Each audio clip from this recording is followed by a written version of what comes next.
바로 이 부분입니다. 첫 단추를 과연 누가 잘못 끼웠을까요? 독수독과 얘기를 앞서 저희가 잠깐 했었는데 이번에 구속 기소 자체가 잘못됐다. 이에 앞서서 공수처가 아예 이 사건 시작한 것 자체가 잘못됐다. 처음 시작부터 잘못됐기 때문에 그 이후에 나오는 모든 절차가 다 잘못될 수밖에 없다. 이런 논리가 가능한 것 같습니다. 법원의 해석 자체가 쟁점이 된 상황인데요. 검찰이 윤 대통령의 구속 기소 이 배경을 두고 논란이 계속 일고 있습니다.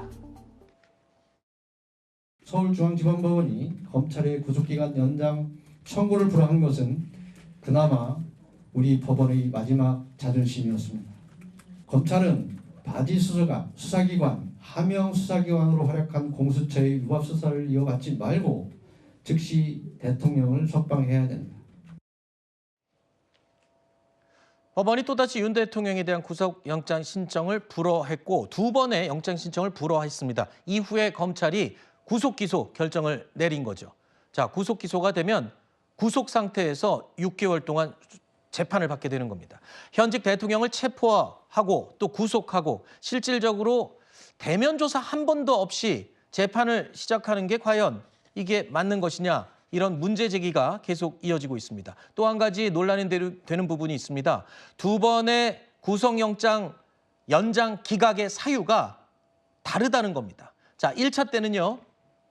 검찰의 보완 수사 자체가 공수법상 불가능하다. 그러니까 검찰이 공수처나 경찰이 진행한 이 수사에 대해서 보완 수사하는 것 자체가 안 되기 때문에 연장이 안 된다라고 기각이 됐었는데 두 번째 영장 신청 때는요. 구속 연장 필요성은 있지만 검찰이 또 보완 수사를 할 수 있다라고 인정을 하고 있습니다. 같은 공수처법을 두고 같은 법원이 다른 해석을 하고 있는 겁니다. 자, 이렇기 때문에 내란죄 수사권이 없는 공수처가 초기에 수사를 담당했고 검찰도 사실상 아무런 보완 수사 없이 기소를 하게 된 상황에서 아예 절차 자체가 잘못됐다라는 논점이 지금 생긴 겁니다. 이걸 계속 밀어붙일 경우에 앞으로 이루어지는 재판에서 초반 부분에는 본질과 상관없이 절차에 대한 논쟁이 뜨겁게 벌어질 수밖에 없지 않을까요? 그러니까 그러니까 구속 기한 연장 신청 관련돼서는 사실 이제 두 분이 약간 의견이 다른 걸로 알려져 있는데 실제로 저는 공수처에서 저 부분을 송부할 때 그때 보면 공소 제기 요구를 붙여서 송부했거든요. 원래 공소 제기 요구라는 개념 자체는 법에 없어요. 근데 공수처에서 가끔 쓰는 것인데 자, 공소 제기 요구서를 붙여서 보냈다는 것은 더 이상 수사할 필요가 없다는 거잖아요. 공소 제기할 만큼 수사가 다 완비됐기 때문에 당신은 수사할 필요가 없습니다라고 인정한 꼴이 되니까 두 판사 모두 다 이 추가 수사 필요성이 없다고 판단한 거고 네. 거기에 보면 이제 보완 수사권이 있는지 여부에 대해서는 저는 명확히 입장을 냈다고 보지는 않아요. 또 하나는 보완 수사권이 없다고 보기에도 사실 법 체계상 맞지 않고 따라 저는 공수처법의 해석을 통한 검찰의 보완 수사권이 있다 없다에 대한 판단이 들어있다고 보지는 않고요. 아, 그래요? 예, 다만 이제 저는 세 개 수사기관이 문제가 생긴 게 뭐냐면 처음에 기억하다시피 이게 경찰이 처음에 김용현 전 장관의 압수수색을 신청을 합니다. 그랬더니 검찰이 압수수색 영장을 내주는 것이 아니고 뒤에 내주면서 김용현 전 장관을 데려다 수사를 해요. 여기서부터 시작이 된 거죠. 먼저 네. 세 개 수사기관이 이제 수사권 어떻게 보면 경쟁을 통해서 하다 보니까 실제 수사권이 있는 경찰의 수사가 뒤처지고 공수처나 검찰이 먼저 수사를 치고 나간 꼴이 돼버린 거죠. 네. 그러다 보니까 원래 시스템대로라면 경찰이 수사를 하고 송치한 이후에 검찰이 보완 수사를 통해서 기소 여부를 결정하는 건데 지금 그게 흐트러져 버린 거죠. 따라서 나중에 이제 윤석열 대통령 측에서는 이 부분은 전부 다 문제가 있다. 네. 이 양대 기관을 통해 수사 과정에서 수집한 증거들은 다 쓸 수가 없다. 이렇게 주장할 가능성이 커졌어요. 윤석열 대통령 측은 그동안 공수처에 수사권이 없다는 점을 여러 차례 그리고 일관되게 주장을 해왔었죠. 안타깝게도 이 나라에는 법이 모두 무너졌습니다.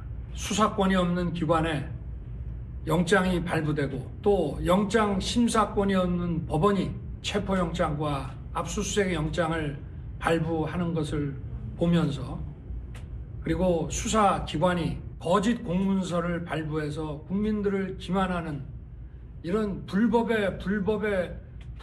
자행되고 무효인 영장에 의해서 절차를 강압적으로 진행하는 것을 보고 정말 개탄스럽지 않을 수 없습니다. 여당에서도 일제히 이 절차에 문제가 있다라고 문제 제기를 하고 있고요. 오늘 대통령 변호인단 역시 언론 보도 자료를 냈습니다. 같은 입장을 발표한 건데요. 공수처의 수사 자체가 불법이고 검찰 기소 역시도 불법이다라는 점을 강조하면서 독수독과라는 표현, 앞서 저희가 전해드린 그 표현을 썼습니다. 자, 권영세 비대위원장도 이 절차 상당히 문제 있다 이런 지적을 했습니다. 이번에 계엄과 관련된 사건, 소위 내란 사건을 수사하는 과정에서 검찰이 그 최고 수사기관이라는 그 위상을 스스로 포기해버렸다. 최초의 소위 내란 사건이 문제가 됐을 때 그 검찰에서 직접 수사를 하지 않고 공소로 보냈잖아요.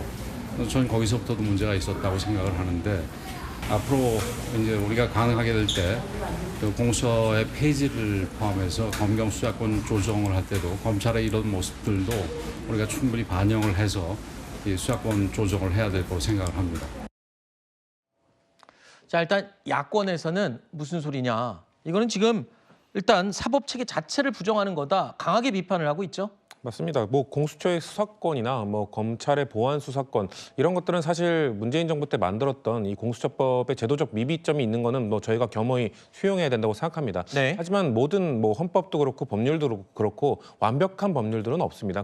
그런 상황에서 조금 법률에 미비점이 있을 때 그거에 대해서 가타부타 판단을 할 수 있는 권한은 대한민국에서는 사법부에 부여되어 있는 겁니다. 그것을 사법부가 판결을 내리기 전까지는 권영세 비대위원장이나 민주당이나 그것에 대해 의견 제시를 할 수 있습니다. 하지만 그래도 사법부가 저렇게 판단을 내린 이후에는 그거에 대해서 이의제기라고 뭔가 계속해서 불법이다라고 주장할 경우 사법부의 신뢰를 실추시킬 수 있는 매우 심각한 문제가 있기 때문에 이런 대한민국의 사법 시스템 안에서 뭔가 저항을 하고 뭔가 그 항의를 하고 해야 되는데 지금 윤석열 대통령과 국민은 계속해서 정해진 법적 절차, 법적 저항이 아닌 그걸 넘어서는 정치적 저항을 하고 있기 때문에 대한민국의 사법 시스템, 헌법 수호의 의지가 없는 그 세력으로 보일 수밖에 없다. 그건 매우 우려스럽다는 말씀을 드리고 싶습니다. 지금 공수처를 포함해서 이 수사 체계가 미비한 점은 어느 정도 인정을 한다 말씀을 해주셨습니다. 그런데 그 미비한 점에서 발생하는 절차상의 문제, 왜냐하면 법이라는 게요, 이 절차도 상당히 엄격하게 적용돼야만 결과를 인정받을 수 있지 않겠습니까? 그러니까 두 가지잖아요. 예를 들면 지금 이제 서로 수사기관들 수사를 하다가 하나로 묶어서 공처가 하기로 있는 결정을 내리고 검찰에도 그렇게 넘긴 건데 1차적으로는 일단 그 직권남용으로 수사를 해서 그걸로 인지한 사건을 수사할 수 있다고 하는 부분이 첫째로 포함된 것 같고 또 하나는 세 기관이 함께 합동으로 수사기관을 만들었잖아요. 국가수사본부도 함께 하면서 네. 그 과정에서 문제가 해결됐다고 보는 거예요. 그리고 이게 만약 문제가 있었다면 사법부에서 그 부분에 대해서 문제가 있다면 지적하고 체포영장 이런 걸 발부하지 않았겠죠. 그러니까 아까 얘기 나눈 것처럼 사법부가 판단해주는 영역에서 문제가 없다는 게 여러 번 확인이 됐다고 하면 그 문제 가지고 문제를 제기한다 한들 근본적으로 바뀔 가능성은 낮다고 생각해요. 그러니까 지금 예를 들어서 국민의힘이 공수처를 공격하고 예컨대 사법부가 지금 절차로 지내온 지금의 상황까지 처음부터 잘못됐다고 얘기하는 것은 네. 실제적으로 받아들일 가능성이 거의 없는 주장을 하고 있다고 저는 보고 있거든요. 네. 그러니까 정치적으로 아까도 말씀드렸지만 여론을 형성하는 데는 도움을 받을 수 있을지 모르겠지만 윤석열 대통령이 본인의 어떤 재판 관련해서 좋은 이점을 갖기에는 상당히 부담이 되는 주장이라고 생각해요. 그럼 사법부 입장에서는 사법부의 판단 자체를 완전히 무시해버리고 모든 게 불법이라고 주장을 해버리면 그분들 입장에 사법부에 있는 분들 입장에서는 그러면 윤석열 대통령이 과연 법을 수호할 의지가 있겠느냐 이런 의심을 또 가질 수 있기 때문에 별로 저는 윤석열 대통령에게 도움이 안 되는 주장이라고 생각합니다. 네. 근데 이제 이게 윤석열 대통령이 뭐 수사를 안 받겠다. 나는 뭐 저는 잘못한 게 있기 때문에 아무것도 안 하겠다. 이런 뜻이 아니잖아요. 네. 그러니까 모든 게 어떤 절차의 어떤 중요성들 이야기하는 거 아니겠습니까? 그러니까 결국은 이게 지금 첫 단추가 잘못 꿰짐으로 인해서 어떤 문제가 발생하냐면 자 보십시오. 이제 구속 기소를 했잖아요. 네. 그럼 재판은 가는데 아마 준비기를 갈 겁니다. 그러면 판사가 아니 내가 보니까 당신들 독수독과인데 이 공처 수사할 수 없는 거를 지금 기소를 했다. 그래서 이 사건은 그냥 공소 기각이다. 그런 결정을 내리면 어떻게 하겠습니까? 네. 지금 보면요. 각 사법부마다 의견이 다 다릅니다. 판사들마다 의견이 달라요.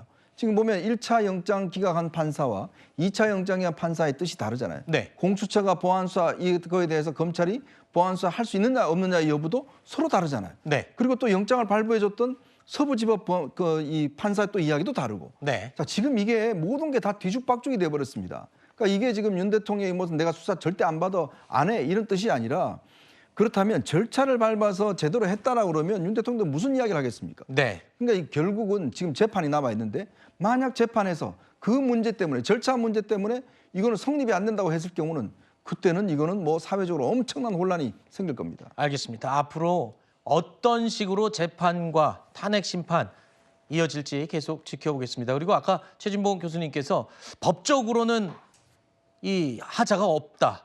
이의 제기를 할 수가 없다. 단 여론을 조성하는 데는 좀 도움이 될 수 있었을지 모르겠다라고 얘기하셨는데요. 다음 순위가 여론조사 얘기입니다. 보시죠.